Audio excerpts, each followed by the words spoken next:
Assalamualaikum warahmatullahi wabarakatuh. Salam dan bahagia. Nama saya Pablo Aimar dari Teknik Industri kelas A.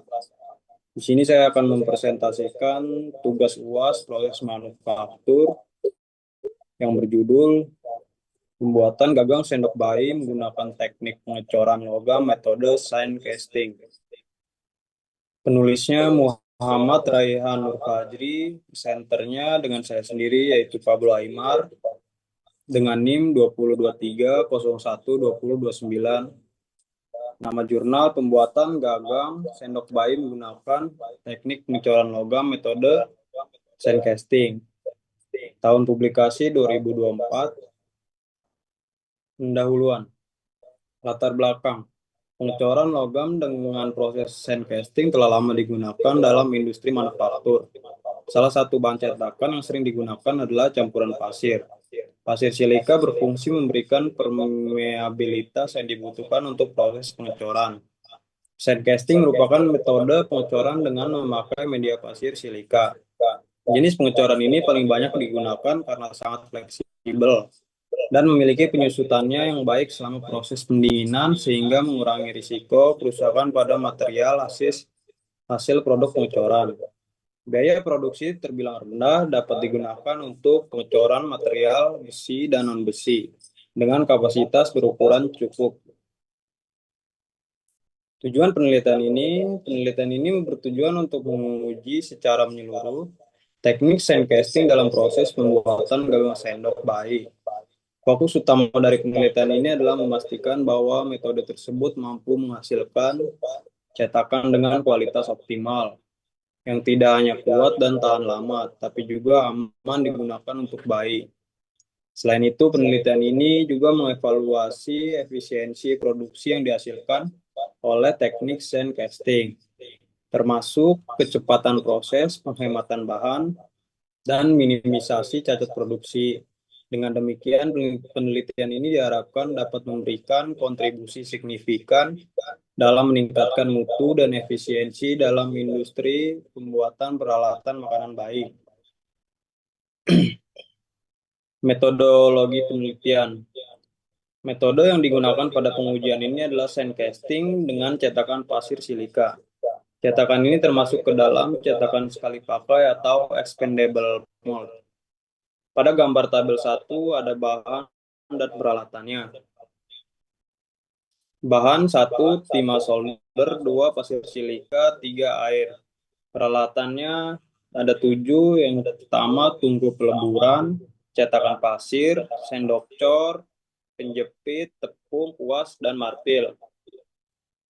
Pada tabel 1 terdapat beberapa bahan seperti timah solder sebagai bahan utama, pasir silika sebagai bahan cetakan, dan air sebagai bahan tambah. Beberapa peralatan yang dibutuhkan seperti tungku peleburan untuk meleburkan timah solder, cetakan pasir yang menggunakan pasir silika, sendok cor sebagai alat bantu untuk penuangan, serta beberapa alat bantu lain seperti penjepit, kuas, dan martil.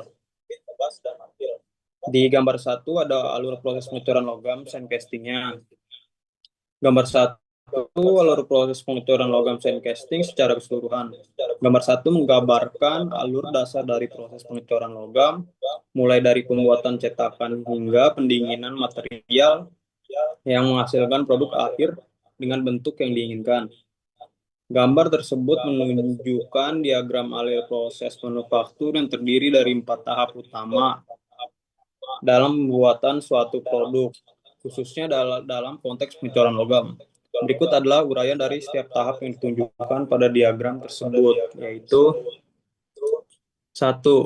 Pencetakan tahap pertama ini melibatkan pembuatan cetakan yang akan digunakan untuk membentuk logam cair menjadi bentuk yang diinginkan. Cetakan ini biasanya dibuat dari pasir atau bahan lainnya yang memiliki sifat tahan, panas, dan dapat membentuk rongga sesuai dengan desain produk yang akan dibuat.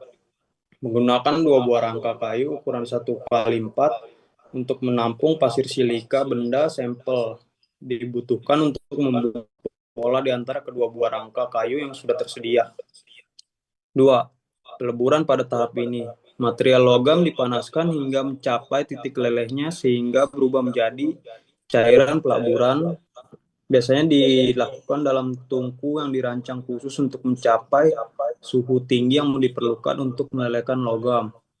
Timah solder dilebur menggunakan tungku peleburan pada suhu 250 derajat Celcius. 3. Penuangan setelah logam meleleh. Cairan logam tersebut kemudian dituangkan ke dalam cetakan yang sudah dipersiapkan. Pada tahap percetakan, proses ini harus dilakukan dengan hati-hati untuk memastikan logam cair. Mengisi semua bagian cetakan secara merata tanpa meninggalkan rongga atau cacat. Timah solder yang sudah dilebur dituang ke dalam cetakan. 4. Pendinginan material tahap terakhir adalah pendinginan di mana logam cair yang telah dituangkan ke dalam cetakan dibiarkan mengeras dan mendingin hingga mencapai suhu kamar. Selama proses pendinginan, logam akan mengkristal dan memperoleh kekuatan strukturalnya. Hasil produk pengecoran atau timah solder yang sudah dituang ke dalam cetakan dibiarkan membeku selama 10 menit. Hasil dan pembahasan. Hasil pengecoran timah solder menunjukkan bahwa cetakan sand casting pasir silika menghasilkan produk gagang sendok bayi. Produk ini mengalami dua cacat pada coran, yaitu cacat lubang-lubang yang tertera pada gambar 2 dan cacat kesalahan ukuran. Detail cacat kesalahan ukuran terjadi tercantum pada tabel 2. Cacat lubang-lubang pada hasil produk pengecoran ini berbentuk rongga udara seperti yang terlihat pada lingkaran merah gambar 2. Pada tabel 2 terdapat beberapa hasil perbandingan ukuran dimensi antara benda, sampel, dan hasil produk pengecoran, di mana ukuran panjang pada benda sampel adalah 85 mm, sedangkan pada hasil produk pengecoran adalah 76 mm. Terjadi penyusutan ukuran panjang sebesar 9 mm atau sebesar 10,59% antara benda sampel dan hasil produk pengecoran. Untuk ukuran lebar benda sampel yaitu 17 mm, sedangkan hasil produk pengecoran adalah 16 mm. Terjadi penyusutan ukuran lebih sebesar 1 mm atau sebesar 5,88% antara benda sampel dan hasil produk pengecoran. Untuk ukuran tebal benda sampel yaitu 6 mm, sedangkan hasil produk pengecoran yaitu 3,5 mm. Terjadi penyusutan ukuran tebal sebesar 2,5 mm atau sebesar 41,67%. Ini ada tabel 2 perbandingan ukuran benda sampel dan hasil produk pengecoran. Kesimpulannya, penelitian ini menunjukkan bahwa pengecoran timah solder dengan cetakan sand casting pasir silika menghasilkan cacat kesalahan ukuran yang mengakibatkan perubahan dimensi antara benda sampel dengan hasil produk pengecoran. Perubahan dimensi tersebut menunjukkan bahwa dimensi hasil produk pengecoran lebih kecil daripada benda sampel.